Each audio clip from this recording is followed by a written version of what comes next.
Кој стои зад инвазијата на 50 или 80.000 мароканци во Шпанија, мигранти така наречени? Многу е прост одговорот ако само си одговорите на прашањето кого шпанците во последниве месеци најмногу го изнервираа. Тоа се Соединетите држави и Трамп. Оној момент кога шпанците не им дозволија да го напаѓаат Иран од негова територија, фактички се пиша не е уште смртна присуда, но е секако тешка казна. Уште еден показател колку своеволноста на Соединетите држави е опасна за рамнотежата во светот, за понатамошниот мир во светот. После Венецуела, она што и се случи на Венецуела, видовме што и се случи. Еве сега на каков начин е казната Шпанија, сепак не може Шпанија да ја казнат со Венецуела така што ќе им го киднапираат премиерот или не знам цела влада, затоа што сепак тоа е европско тло, Европска унија, тама негде никој не гледа, во Јужна Северна Америка што може да прават и што се случува, но овде е друга приказната, затоа американците одбраат на ваква казна, да 60, 50 до 80.000 работоспособни мажи, претежно млади, ги организира, направи акција како да ја пробијат границата и да влезат во Шпанија и да прават тамо хаос, пустош, плячки и така натаму. Кој знае колку од нив веќе има и мртви, доста, десетици мртви. Кој знае колку од нив при тој упад во Цеута или на шпанска територија внесли оружје, веројатно затоа има и престрелки и такви работи.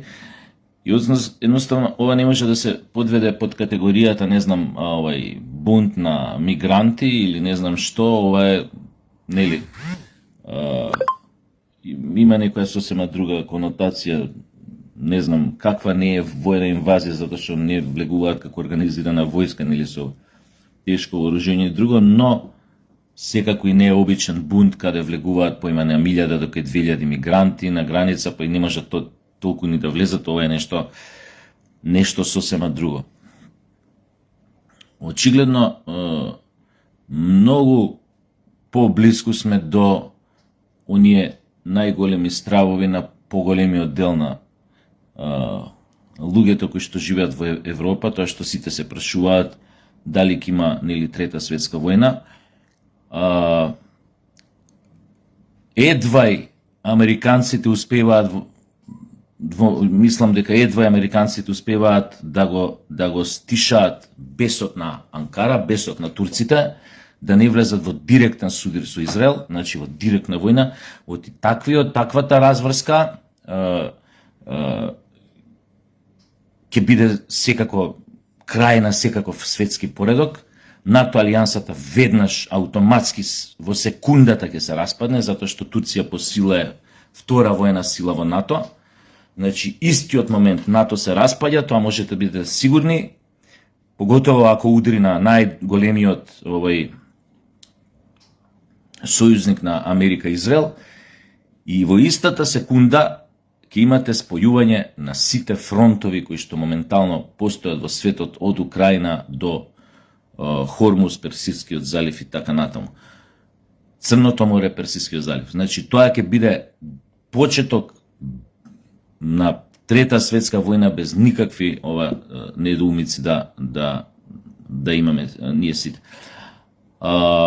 И веројатно токму затоа Израел се држи резервирано откако повторно почна војната се разгоре меѓу Иран, Америка и персиски земјите во заливот, не само затоа што Нетањаху е таму пред избори, туку највеќе, ја мислам, поради ова, Израел се држи сега на страна, остава американците да се тепаат за него. Тоа веројатно беше договорено на тој состанокот меѓу Зеленски, Нетањаху и Трамп што се одржа во Вашингтон. И најголемата причина, јас мислам, што Израел сега се држи на страна, е мирен, е токму ова. Да не се доле бензин на бесот на Турција, затоа што Турција е на вистина пред нервен слом, што се вика, во однос на Израел, и турците само чекаат мала заебанци од страна на Израел да влезат, тоест да влезат во директна војна со нив. Они нормално до сега они војуваат меѓу себе, Турција и Израел, но тоа го прават преку прокси, сојузници во Сирија, но работата таму дојдена, слушајќи ги, гледајќи ги изјавите кои што ги даваат, особено турските официјални лица од највисокиот ешалон. Таа реторика е навистина да ја слуша човек застрашувачка, затоа што застрашувачка у поглед не дека ќе нападнат Израел.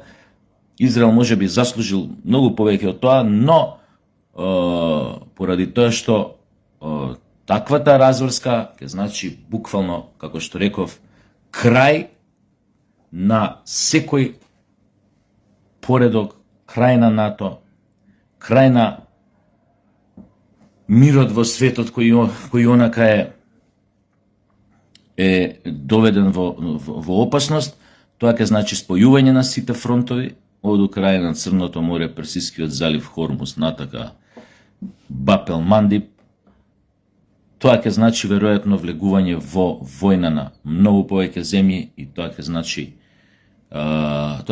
Трета светска војна, затоа што од друга страна е се повеќе известно дека Иран ќе се одмазди за нападот на Украина врз неговиот трговски брод, така ќе го наречам, кој беше уништен. Нема веќе дилеми дека Иран ќе се одмазди на Украина и тоа некаде на Црното море. Познати се заканите на Иран кои што ги упатува и кон Бугарија. Ако Иран одговори на Украина во Црното море, можете да бидете сигурни дека и Бугарија ќе биде нападната, тоа заканите на Иран ќе бидат спроведени на дело, ќе бидат нападнати базите американски во Бугарија, нивните пристаништа и кој знае уште што.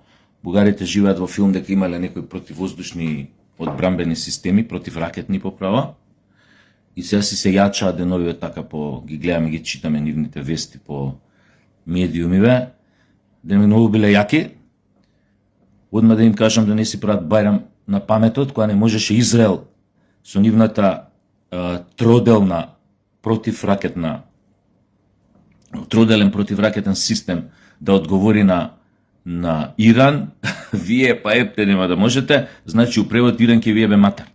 Така да не живеете у филма и да ќе се одбраните вие од Иран. Не го спремајте тамо за сунет, за такви работи, алатки, све што треба, ќе треба, до душа, нема и тешко да ви дојде тоа, ако се земе предвид потеклото дека ви од Татаро-Монголија, од Аспарух и тие, така да не се секирете, вие лесно се прешалтуете кој ќе дое моментот, кој ќе ви е гзот загрозен, така да ја не се сомневам дека и оваа работа ќе ја поминете безболно, нема да имате многу тегоби, да треба да преминете во шиити, така што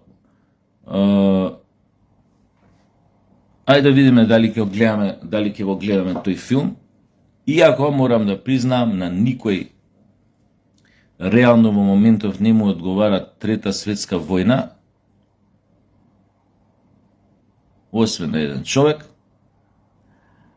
но и тој е еден Нетањаху е бајги на некој начин, нема да кажам исплашен, ама на некој начин резервиран, затоа што Израел сепак претрпе огромни штети од нападите на Иран. Навистина штетите се разорни по некои градови, по инфраструктурата, особено војната на Иран, за американските бази да не зборувам, во Персискиот залив. И така што, ајде можам да кажам дека и на никој посебно не му одговара баш Трета светска војна да започне, но ќе кажам, некои работи сепак луѓето не може да ги контролираат, колку и да изгледаат контролабилни, колку и да изгледа дека светот се управува од некаде и тоа математички прецизно се прави, не знам како, сепак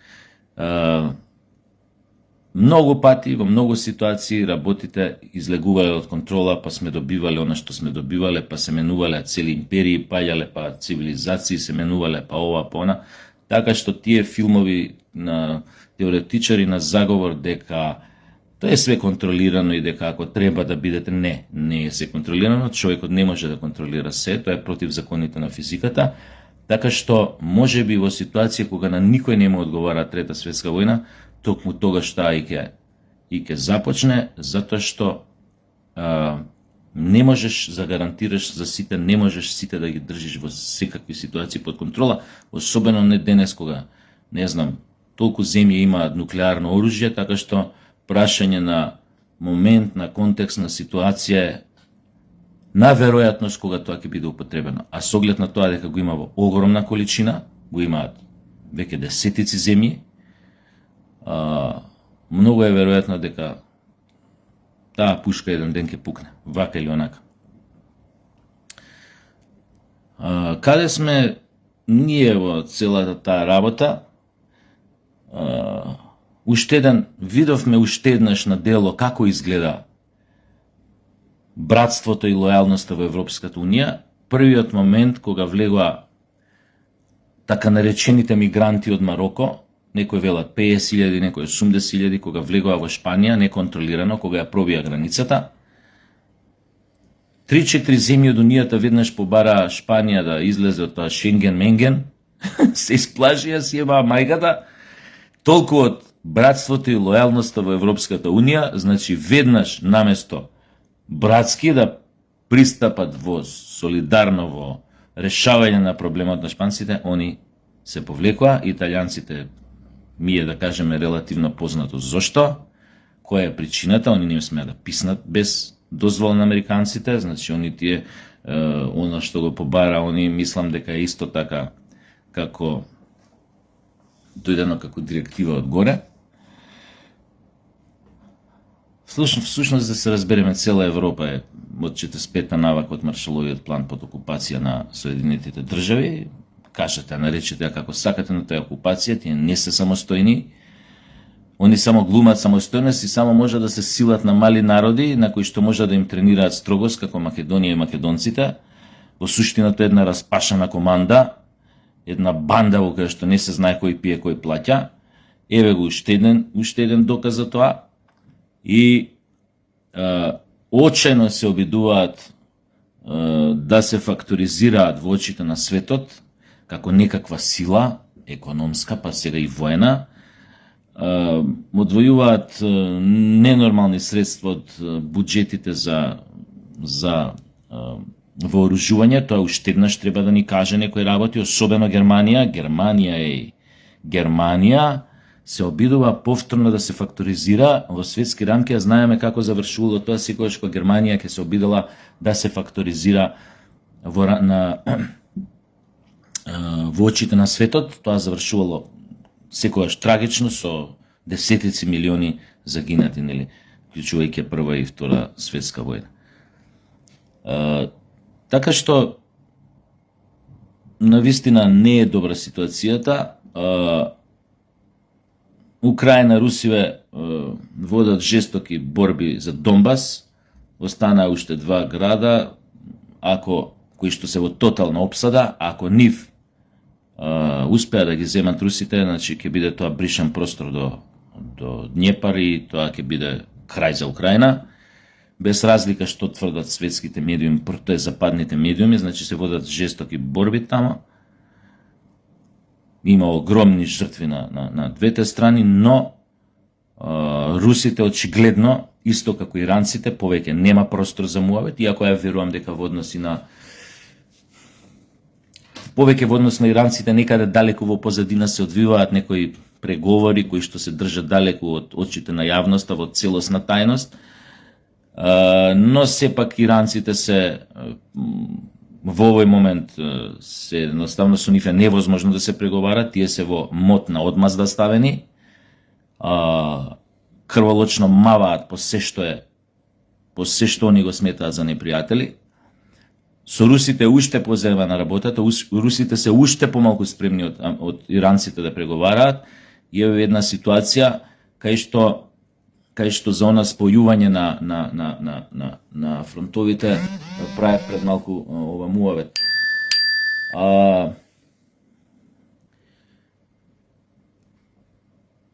Во една таква ситуација, кога Европската Унија дефинитивно представува една голема нула по меѓународните односи, ние мислам како држава мора да се поставиме малце поодважно во однос на самите себе, малце позаштитнички во однос на самите себе, уште позаштитнички, тоест многу да не ги рецкаме овие од Европска Унија. Реков на прошлото видео да си го бараме патот. Вчера била индиската председателка, утре нека дојде кинескиот, заутре нека дојде и Путин ако треба или кетеме. Значи без разлика на се да си бараме пријатели, затоа што она што се случува во Унијата во моментов зборува само за незин крах, за незин распад, кога тогаш од ова говна во кој што левицата ја ували Европската Унија нема никогаш да се извлечат. Тоест, ако се извлечат, ќе се извлечат само со преку големи премрежи. Не знам како сакате наречете ги, но само така можат да се извлечат од страњата што самите си ги направи.